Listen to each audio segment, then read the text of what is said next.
A bride arrives in a new town, her future held in the hands of a man she's never met. Stepping from a stagecoach, she finds herself stranded in a sudden, violent storm, abandoned by the very man who summoned her across 1,000 miles. As the townsfolk scatter, one person remains, a quiet stranger leaning against a wall, as soaked and solitary as she is. In a moment of pure instinct, she lifts her small, precious umbrella and offers him a share of its meager shelter. It is a simple act of kindness, a bond forged against the rain. But this stranger is more than he seems, and that single act will unravel a web of deceit that holds the entire town in its grip. Well, that's one way to meet. Before these two figure each other out, tell us, what's the most unexpected way you've met someone important? Share your story in the comments, and if you love a surprising romance, hit that like button. She knows this simple gesture is a risk, an impropriety in a town where every eye is a judge. Yet, she cannot leave him to the mercy of the storm. Her fiancé, a man of supposed standing, has left her to it. So what do the rules of a society that abandons a bride on her arrival day truly matter? The stranger accepts with a quiet nod, and as they stand together under the fragile canopy, a connection is formed, one that will be tested by cruelty and greed, and ultimately reveal a truth powerful enough to change everything. And with his eventual choice, born from this one moment of shared shelter, his life and hers were irrevocably changed. The rain had the indecency of a sudden brawl. One moment, the sky over Redemption Creek was a vast, bleached-out canvas of heat and dust. The next, it was a bruised and churning belly of gray. The stagecoach wheels had barely ceased their groaning protest when the first fat, cold drops began to fall, striking the packed earth with a sound like fingertips drumming on a coffin lid. For Alara Vance, those first drops felt like a personal judgment. She stood alone, a small, still figure beside the mud-splattered coach.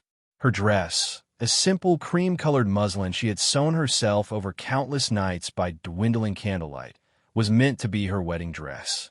Now, its hem was already darkening with mud, the delicate fabric clinging unhappily to her ankles.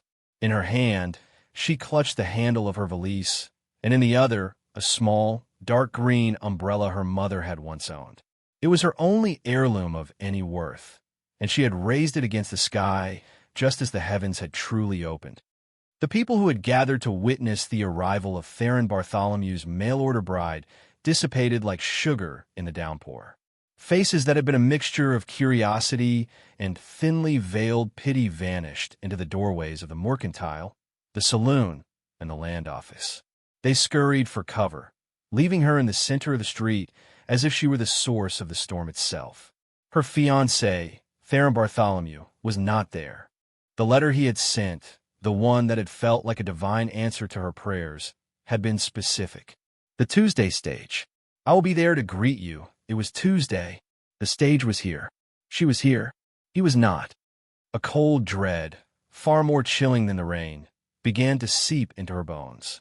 She was an orphan, a woman with no family, no money, and no home to which she could return. Her entire future had been packed into that single valise and pinned to the hope of this man's word. A word that, it seemed, was as reliable as a promise of fair weather in the mountains. The street, moments before a bustling artery of town life, was now a river of churning mud. The water streamed around her worn boots, threatening to soak through the patched leather. Then, through the gray sheet of the deluge, she saw him. He hadn't run for cover with the others. He was leaning against the covered porch of the assay office, arms crossed over his chest, watching the street, watching her. He was dressed in the simple, durable clothing of a laborer or a drifter. His dungarees were worn pale at the knees, his shirt dark with rain, and his hat, pulled low, did little to stop the water from trickling down his neck. He wasn't looking at her with the same prurient curiosity as the townsfolk had. His gaze was level, steady, and utterly unreadable. He seemed a part of the storm itself, elemental and unmoving. He made no move to approach, nor did he look away. He just watched, a silent witness to her solitary humiliation. Alara's heart hammered against her ribs. She should have been frightened of him, a lone man staring at a lone woman in a deserted street. But the greater fear was the cold, the abandonment, the crushing certainty that she had made a terrible, life-altering mistake.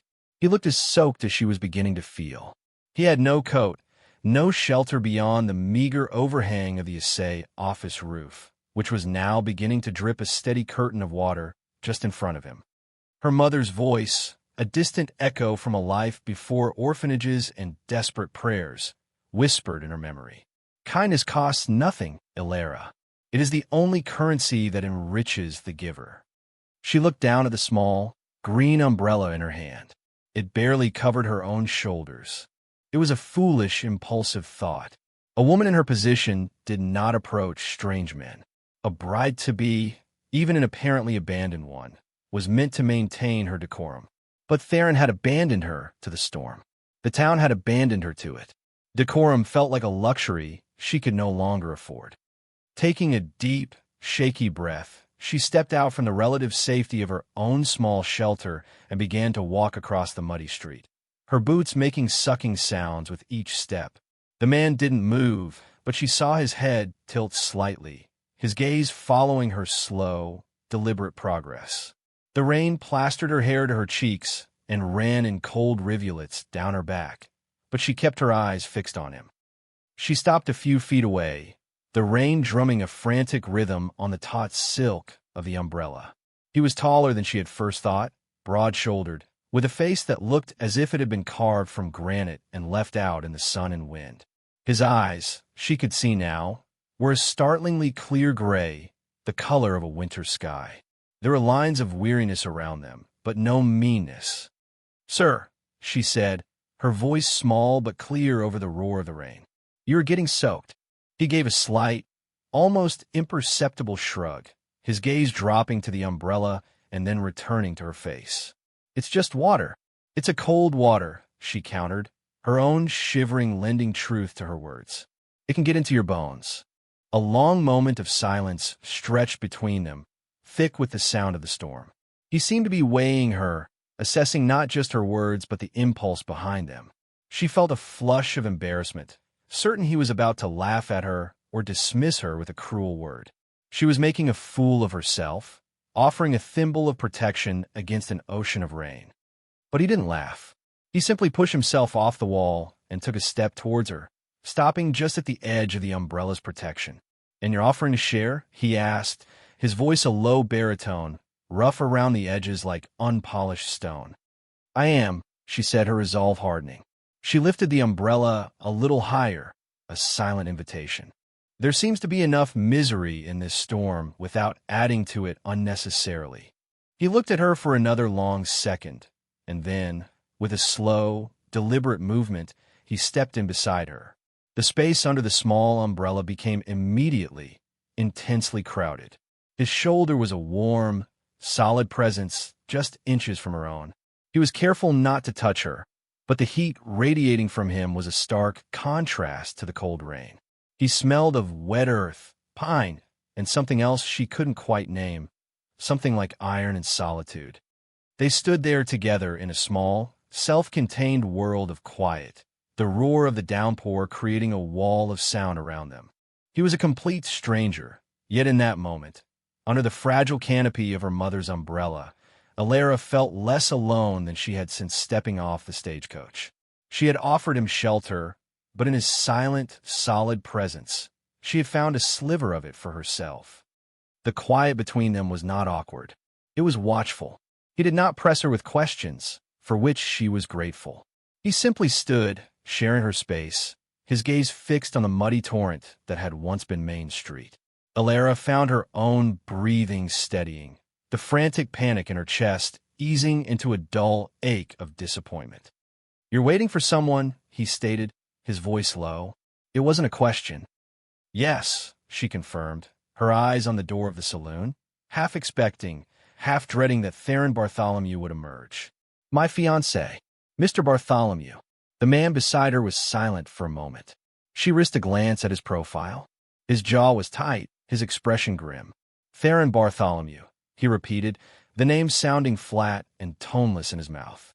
He seemed to be tasting the words and finding them wanting. You know him? She asked, a flicker of hope igniting. I know of him, he corrected. The whole valley knows of the Bartholomews. There was an edge to his voice she couldn't decipher. It wasn't admiration. Before she could ask more, the clatter of boots on the boardwalk announced another presence. A man burst out of the saloon, his face flushed with irritation. He was handsome in a florid, well-fed way, with a thick mustache and a proprietary air that seemed to claim the very ground he walked on. He wore a fine coat, but he held a newspaper over his head as a makeshift and largely ineffective shield against the rain. Alara, is that you? He bellowed, his voice carrying an accusatory note. What in God's name are you doing standing in the middle of the street? This was him, Theron Bartholomew, her future, the hope she had clung to for so long.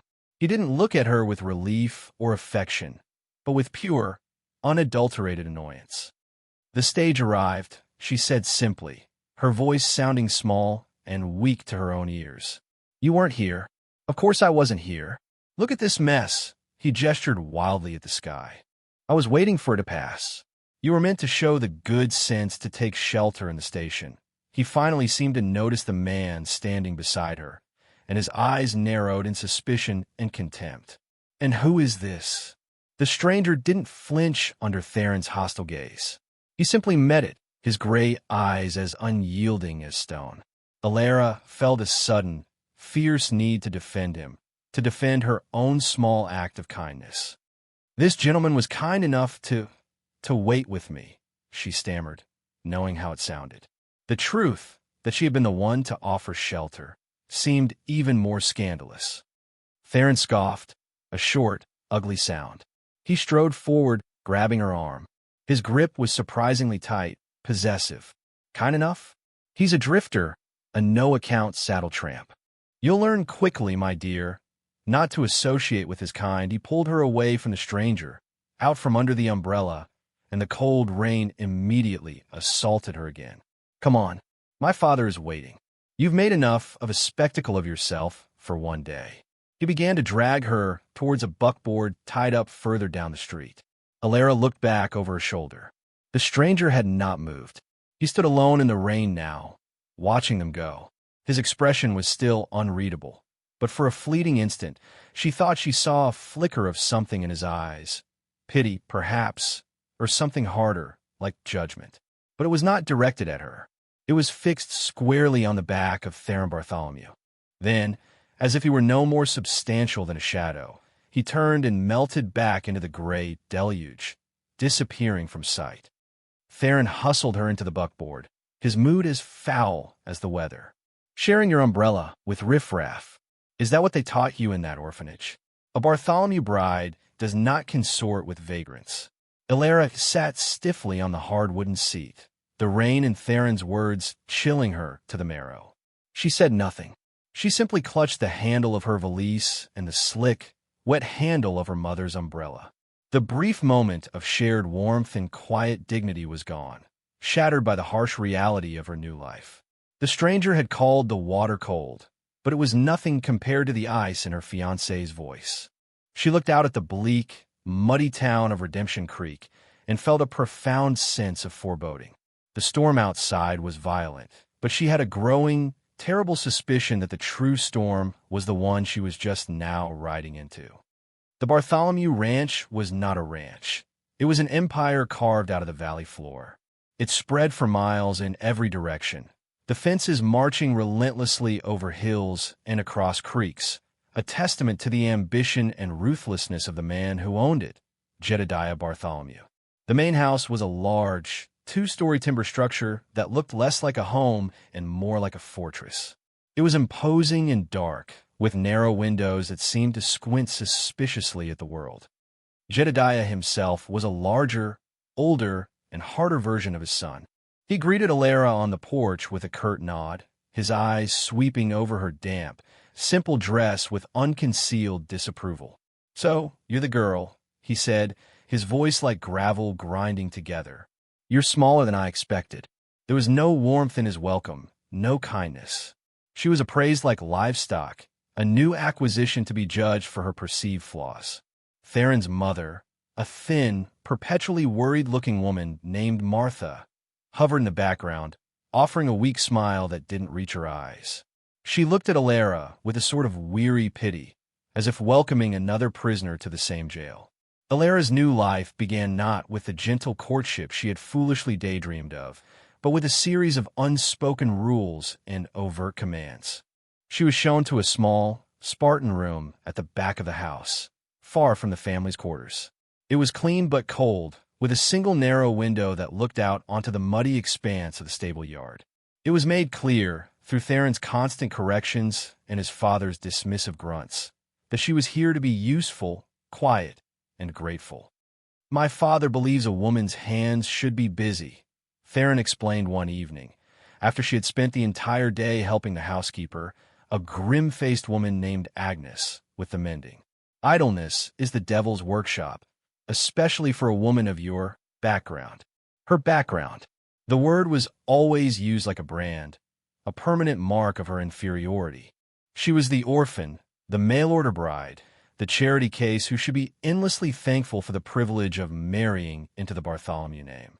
Theron seemed to delight in reminding her of it, often in front of his father, as if to prove his own authority. He would correct her speech, criticize the way she sat at the dinner table, and belittle the simple dresses she had so carefully made. The man from the storm, the quiet stranger, became a frequent visitor in her thoughts. That brief, shared silence under the umbrella was a stark contrast to the noisy, oppressive silence of the Bartholomew dinner table. She found herself replaying the moment over and over. His stillness, the surprising warmth of his presence, the way he had simply accepted her offer without mockery or condescension. It was a memory of a kindness so small it was almost insignificant, yet it had become a secret touchstone, a reminder that not all men were like Theron and his father. It was a dangerous memory to hold on to, a seed of dissent in the barren soil of her new life. A week after her arrival, Theron took her into Redemption Creek for supplies. The sun was out, baking the mud into a hard, cracked shell. The town looked different in the light, less menacing, but the eyes of the townsfolk were just as sharp. As Theron conducted his business in the mercantile, loudly proclaiming his orders to the clerk, Alara saw him again. The stranger. He was across the street, his back to her, mending a section of fence that had been damaged in the storm. He worked with a steady, unhurried rhythm, his movements economical and strong. He was not a drifter. A drifter kept moving. This man was working, earning his keep with the sweat of his brow. There was a quiet dignity in the way he moved, in the focused set of his shoulders. Theron followed her gaze, and a sneer twisted his lips. "See that? That's what happens to men with no ambition. Silas, they call him. Just Silas. No family, no land. Works for pennies a day doing odd jobs the respectable folk won't do. That's the kind of man you were so eager to share your company with.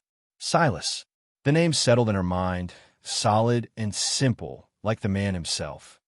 "He seems to be an honest worker," Alara said quietly, unable to stop herself. Theron's head snapped around, his eyes flashing with anger. "Don't defend him. You're to be my wife. Your loyalties are with me, with this family. Do you understand?" He leaned closer, his voice dropping to a harsh whisper. "Don't ever let me see you looking at him like that again."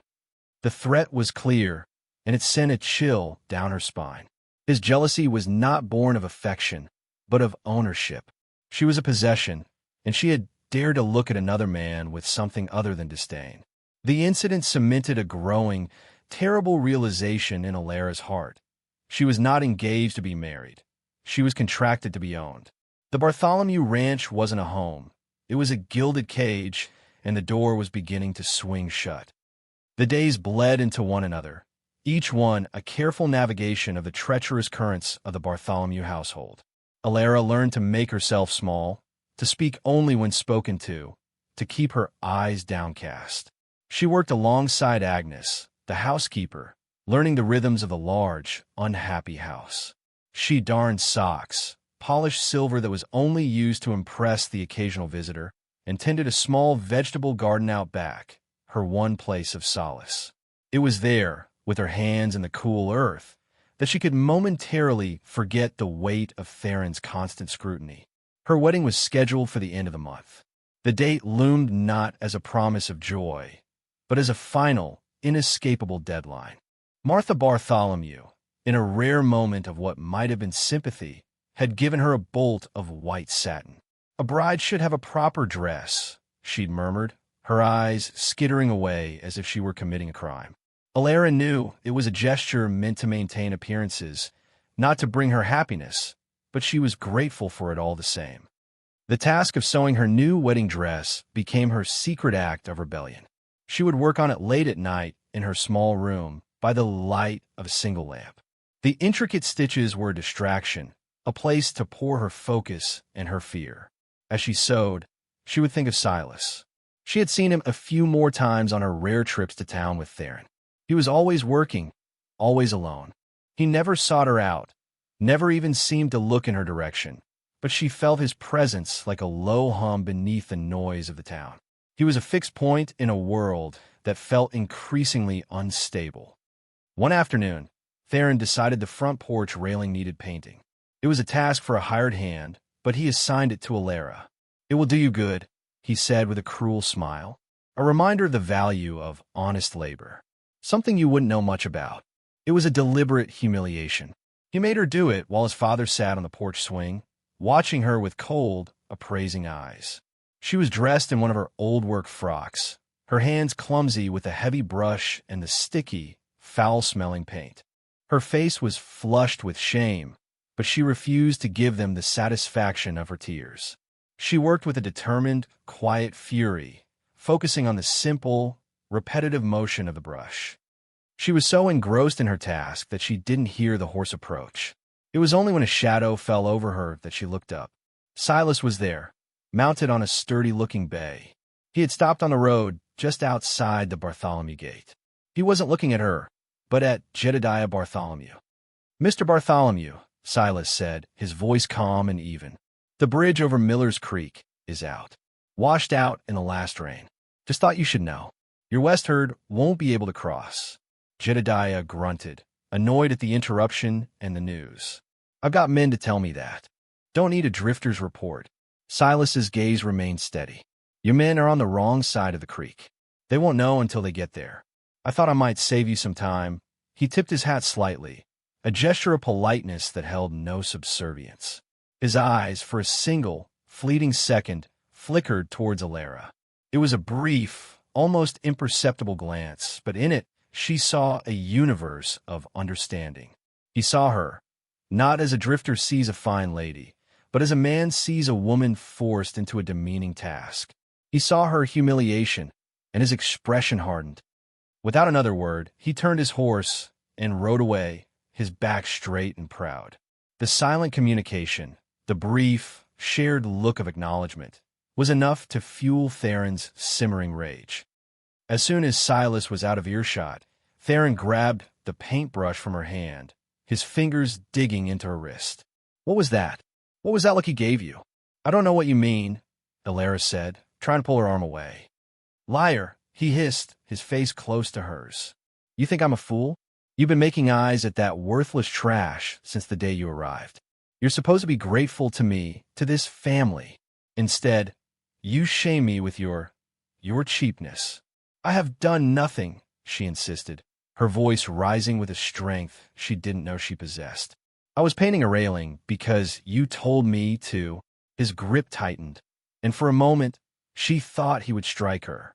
Jedediah watched from the swing, his face a mask of cold indifference. He was not going to intervene. This was his son's property to manage as he saw fit. At the last second, Theron seemed to regain some measure of control. He shoved her away from him, and she stumbled backward, catching herself on the freshly painted railing, smearing white paint down the front of her dress. "Get inside," Theron snarled, "and don't come out until I tell you to. You are forbidden from going into town. From now on, I'll be the one to fetch the supplies. I won't have my future wife mooning over fence menders and stable boys." She fled into the house, her heart pounding with a mixture of fear and fury. The cage was no longer just gilded, it was now locked. She ran to her room, the smell of turpentine and shame clinging to her. She looked at her reflection in the small, warped mirror. The white paint on her dress looked like a scar. The incident on the porch had been a turning point. It was no longer a matter of enduring her unhappiness. It was now a matter of surviving her fiancé. The days leading up to the wedding became a suffocating countdown. Alara was a virtual prisoner. Theron watched her every move, his suspicion a constant, oppressive weight. He seemed to take a perverse pleasure in her confinement, as if it were proof of his power over her. The only time she left the house was to work in the garden, and even then, he or his father would often be watching from the porch. One evening, unable to sleep, she crept from her room. The house was quiet, steeped in a heavy, slumbering darkness. She needed air, a moment to breathe without feeling the walls closing in. She slipped out the back door and into the cool night. The moon was nearly full, casting a silver glow over the garden. As she stood by the rows of sleeping vegetables, she heard voices. They were coming from the study at the front of the house, where Jedediah often sat with his ledgers. A sliver of light escaped from beneath the drawn curtains. Driven by a desperate need to understand the mechanics of her own prison, she crept along the side of the house, her bare feet silent on the cool grass, until she was just below the open window. It was Theron and his father. Their voices were low, laced with a tension that was palpable even through the glass. "The bank is getting impatient," Jedediah was saying, his voice a low growl. "Manager Dawkins was in town today. He said the note is due. They won't grant another extension, not without a significant payment. The wedding is in 3 days, Father," Theron replied, his voice placating. "Once she's my wife, it's all settled. Her dowry will cover the interest, and we can use the rest to buy the Harrison herd." A cold fist clenched in Alara's stomach. Dowry? She had no dowry. She had nothing but the clothes in her valise and a few dollars saved from her time at the orphanage. She had been explicit about her situation in her letters. "You're sure about this dowry?" Jedediah pressed, a note of doubt in his voice. $500 is a lot of money for an orphan girl to have saved. "She's modest," Theron said smoothly, the lie rolling off his tongue with practiced ease. "She didn't want to seem like she was buying her way into the family. But I saw the bank draft myself. It's perfectly legal. I told Dawkins we were just waiting for the marriage to be official before we deposited it. It bought us the time we needed." Alara felt the blood drain from her face. It was all a lie. A monstrous, calculated lie. He hadn't just brought her here to be a wife or even a servant.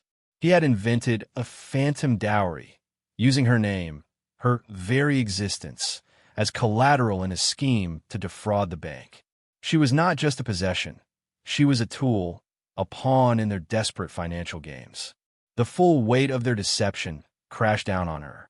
They had never seen her as a person, only as a means to an end that would see her trapped in a fraudulent marriage, bound to a man who had used her to commit a crime. She backed away from the window, her hand pressed to her mouth to stifle a sob. She stumbled back to the garden, her mind reeling. She had to get away. She couldn't marry him. She couldn't be a part of their deceit. But how? She had no money, nowhere to go. Theron had forbidden her from town. She was trapped. Her gaze lifted towards the distant, dark shape of the town. Redemption Creek. It had seemed like such a hopeful name when she had first read it in Theron's letter.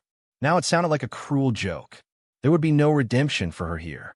There was only the closing of a trap. But then, a memory surfaced, clear and sharp. A steady gray gaze, a quiet man who worked with his hands, a shared moment of shelter from storm. Silas. He was the only person in this entire valley who had shown her an ounce of genuine, unselfish kindness. He was a stranger, a man of no importance, according to Theron. But in the landscape of her fear and desperation, his memory was the only landmark she could see. She didn't know what she would ask of him, what help he could possibly offer. But she knew, with a certainty that settled deep in her soul, that she had to find him. She had to try. The next day was a blur of frantic, secret planning. Alara knew she had only one chance. Theron and his father were riding out to the west pasture to inspect the broken bridge Silas had told them about. It was a full day's ride. They would be gone until well after dark. Martha was consumed with preparations for the wedding feast, and Agnes, the housekeeper, while grim, had shown flashes of sympathy. It was Agnes she would have to trust. After the men had ridden out, Alara found Agnes in the kitchen, kneading bread with a furious energy. "Agnes," Alara began, her voice trembling. "I need your help." The older woman didn't stop her work, but her knuckles whitened. "Help with what, child?" "Your dress." "No," Alara whispered, leaning closer. "I have to get to town. I cannot marry him. I cannot." Agnes stopped kneading. She looked at Alara, her dark, tired eyes full of a sorrowful understanding. She had seen it all before. She had been in this house for 30 years. "He will hunt you down, child. There is nowhere in this valley you can run where a Bartholomew can't find you." "I don't care," Alara said, her desperation making her bold. "I would rather be hunted in the wilderness than spend another night in this cage. Please, Agnes. Just an hour. That's all I need." The housekeeper looked at her for a long, silent moment, then gave a single, sharp nod. "His mother is taking her afternoon nap. She won't stir for 2 hours. Go now, but be careful. The world is not kind to a woman alone." With a grateful, choked sob, Alara fled. She didn't take the road. She cut through the fields, keeping to the lines of trees, her heart a frantic drum against her ribs. Every snap of a twig, every call of a bird, sounded like Theron returning. It was a few miles to town, and she ran until her lungs burned and her side ached. She emerged at the edge of Redemption Creek, dusty, disheveled, and breathing hard. She scanned the street, her eyes searching desperately. She saw him. Silas. He was leaving the mercantile, a small sack of flour in one hand. Her feet moved before her mind had fully caught up. She had to reach him. "Silas," she called out, her voice raspy. He stopped and turned. His eyes widened slightly in surprise when he saw her. He took in her wild hair, her panicked expression, the way she clutched her side. "Miss Vance," he said, his voice low and cautious. "You shouldn't be here. Your fiancé." "I know," she gasped, finally reaching him. She looked around, her fear of being seen warring with her need to speak. "I cannot marry him. It's all a lie. He lied to the bank. He said I have a dowry, but I have nothing. He's using me. I have to get away." The words tumbled out in a frantic rush. Silas's expression hardened, the easy calm he usually wore vanishing completely. A muscle feathered in his jaw. "I see," he said, his voice dangerously quiet. He looked her right in the eye. "What do you want me to do?" Before she could answer, a voice boomed her name from down the street. "Alara." Her blood ran cold. It was Theron. He was on horseback, his face a thunderous mask of rage. He must have forgotten something, turned back early. He spurred his horse forward, closing the distance between them in seconds. "I knew it," he roared, his voice echoing through the suddenly silent street. People stopped and stared, drawn to the unfolding drama. "I knew I couldn't trust you. Meeting this trash in the street the second my back is turned." He dismounted, his movements jerky with fury. He strode towards her and grabbed her arm, his fingers digging into her flesh like talons. "You are coming with me. Now, we'll have the wedding tonight. I'll not have you shaming me a moment longer." "No," Alara cried, trying to wrench her arm free. "Let go of me." Silas had not moved. He stood as still as a statue, the sack of flour still in his hand. But his eyes were no longer calm. They were chips of ice, glinting with a cold, controlled fury. "Let her go, Bartholomew," he said, his voice soft but carrying an unmistakable threat. Theron laughed, a harsh, ugly sound. "You'll do nothing, drifter. She is my property. We have a contract." He began to drag the struggling Alara towards his horse. The public humiliation was absolute.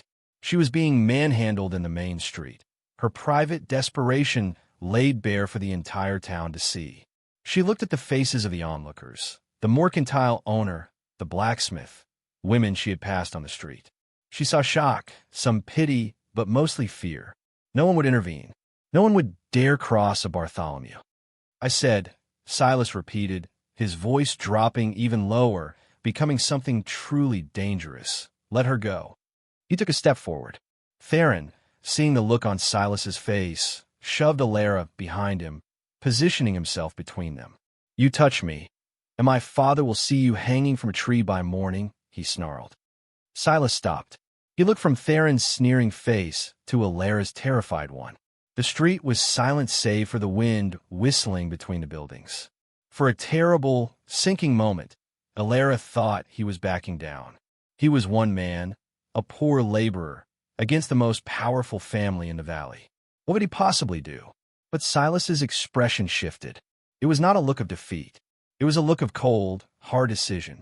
He gave a slow, deliberate nod, as if confirming something to himself. Then he turned his gaze back to Theron, and a strange, almost pitying look entered his eyes. You're right, Silas said, his voice suddenly calm, almost conversational.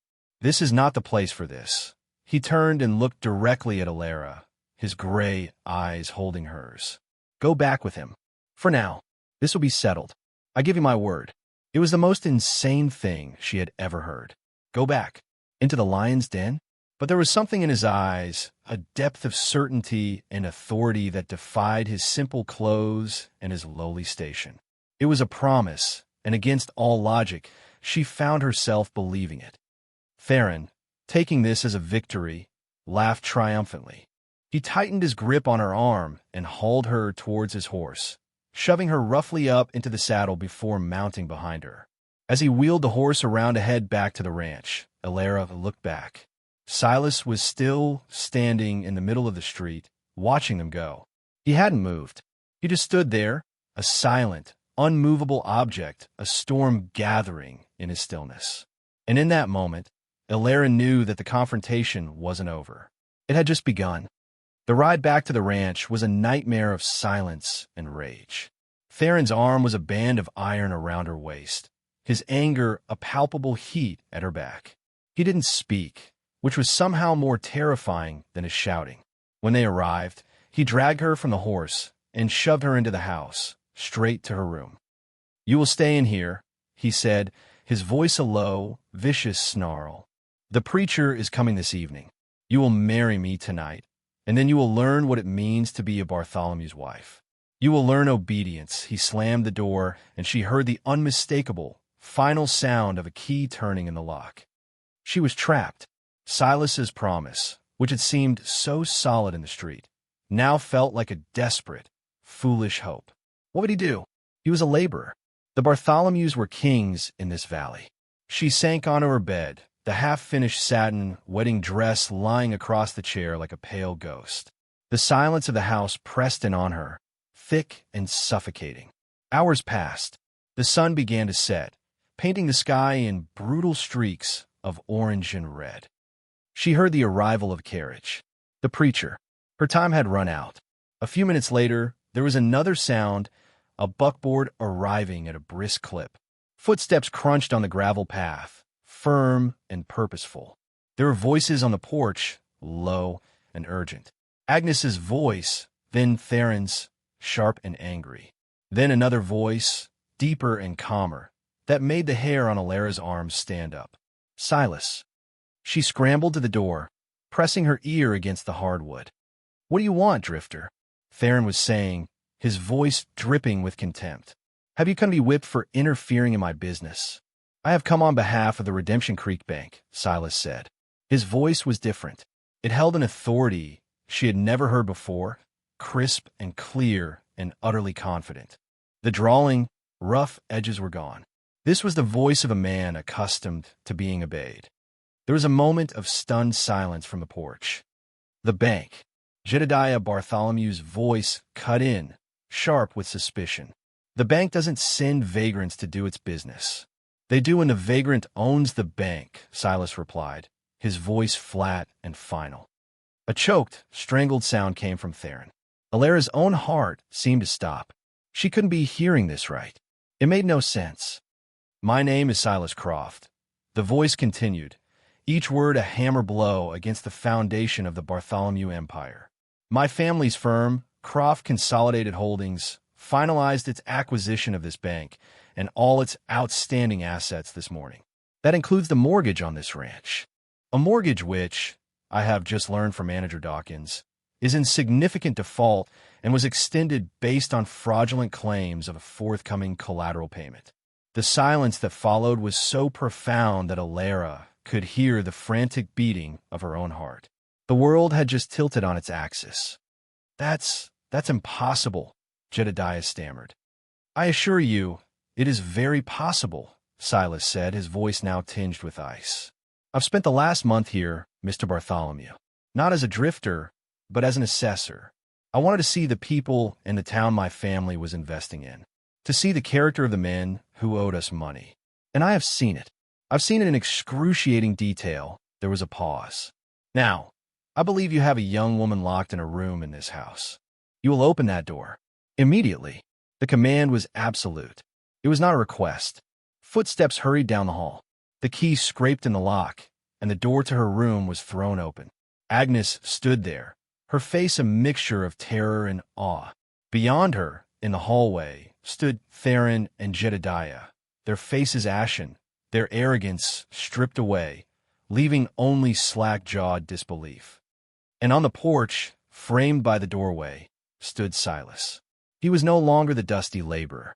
He was dressed in a well-cut dark suit and a crisp white shirt.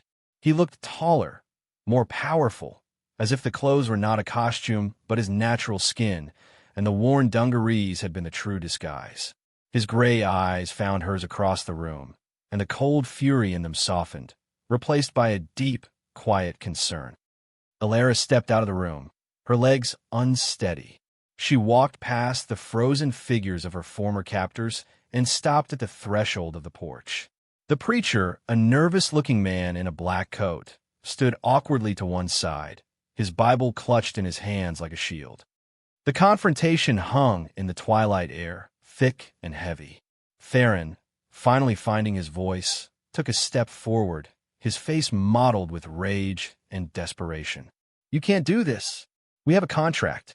She agreed to marry me. Silas didn't even look at him. His eyes remained fixed on Alara. A contract entered into under false pretenses is no contract at all, he said calmly. But that is a legal matter. This is a personal one. He turned his full attention to her, his voice softening so that only she could hear it. Miss Vance. Alara, I saw a woman who offered shelter to a stranger in a storm, asking nothing in return. I saw a woman of kindness and quiet strength being treated with cruelty and disrespect. I will not stand by and let that happen. He raised his voice again for all to hear. The choice, however, is not mine to make. It is hers. He looked directly at her, his gaze unwavering. Is this the man you wish to marry? The entire world seemed to shrink to that single question. The porch, the stunned faces of the Bartholomews, the frightened preacher, the setting sun. It all faded away, leaving only her and Silas and the space between them. For the first time since she had arrived in Redemption Creek, she was being offered a choice. Her voice, when it came, was not the whisper of a frightened orphan. It was clear and strong, forged in the fire of her humiliation and newfound hope. No, the word was a single, clean strike. It shattered the last vestiges of Theron's control. With a roar of pure, impotent fury, he lunged, not at her, but at Silas. You bastard! You ruined everything. Silas moved with a surprising, fluid grace. He didn't retaliate with a punch. He simply sidestepped Theron's clumsy charge, letting the other man's momentum carry him stumbling past. Theron crashed into the porch railing, the very one Alara had been forced to paint, which cracked under his weight. Silas looked down at the panting, defeated man on the floor, his expression one of disdain. You ruined yourself, Bartholomew, with your greed and your cruelty. He then turned his gaze to Jedediah. You and your son have defrauded my bank and abused a person under my observation. The note on this ranch is hereby called in. You have 1 week to vacate the property. He dismissed them as if they were nothing. Their power evaporated into the evening air. Then he turned back to Alara. The hardness in his face dissolved completely, replaced by that same quiet gentleness she remembered from under the umbrella. The world was spinning around her, but his gaze was a steady anchor. "I believe," he said, his voice a low murmur meant only for her, "that you are in need of shelter from storm." He extended his arm to her. It was not a demand or an order. It was an offer, a simple, profound offer of safety and respect. Without a moment's hesitation, her hand still trembling slightly, Alara placed it on his arm. The fabric of his coat was fine and smooth, but beneath it his arm was as solid as oak. She let him lead her away from the house, away from the shattered ruins of the Bartholomew's lives and the prison that was meant to be hers. As they walked down the path toward his waiting buckboard, she didn't look back. She kept her eyes fixed forward on the darkening horizon, feeling the solid presence beside her, a port in the longest storm of her life. A few days later, a fragile peace had settled over Alara. Silas had installed her in the best room at the Redemption Creek Hotel, a clean, airy space with a window that overlooked not a muddy stable yard, but the vast, open expanse of the valley. He had made it clear to the proprietor that she was his guest and was to be treated with the utmost respect, a command that had rippled through the town's gossip network with the speed of a wildfire.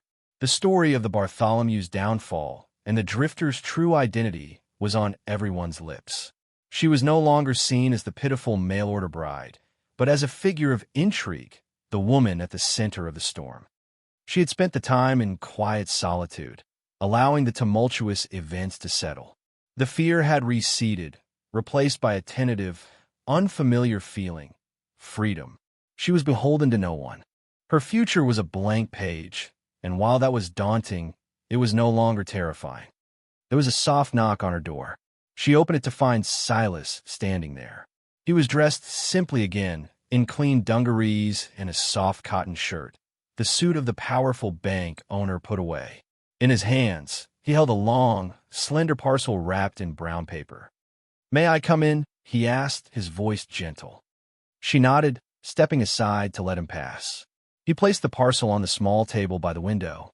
An awkward, yet not uncomfortable, silence fell between them. "I trust you've been comfortable," he said, looking at her with a searching gaze. "Yes, thank you. It is more than I could have hoped for." "It is the least you deserve," he said simply. He gestured to the parcel. "This is for you." She stepped forward and carefully unwrapped the paper. Inside was an umbrella. It was beautifully crafted, with a polished cherry wood handle and a canopy of deep, forest green silk, almost the exact shade of her mother's, but new and strong. It was a perfect, elegant thing. She began, lost for words, her throat tight with emotion. "The one you had," he said, his gaze soft. It looked as though it had weathered its share of storms. "I thought you might appreciate one that hasn't." She ran her hand over the smooth handle. It was not just an umbrella. It was a symbol. It was his acknowledgement of everything that had passed between them, from that first desperate moment in the rain to this quiet resolution. "Thank you, Silas," she whispered, finally meeting his eyes. "It's beautiful." He nodded, a faint flush on his cheeks. "I have to stay in Redemption Creek for a few weeks, perhaps longer. There are matters at the bank that require my attention. The stagecoach leaves for the east on Friday. I've already arranged for your ticket, should you wish to take it. There is no obligation, of course." He was giving her an escape, a way out, free and clear. He was not Theron. He was not trying to own or control her. "But," he continued, his gaze drifting to the window, "I was also speaking with Manager Dawkins. The town has been without a proper schoolteacher for nearly a year. The children are running wild, and the small collection of books at the town hall has been without a keeper for just as long. It's a quiet town, Alara, but it's not a bad one. It needs good people." He looked back at her, his meaning clear.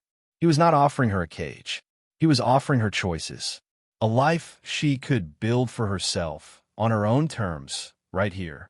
Or a path that would lead her far away from this place and its memories.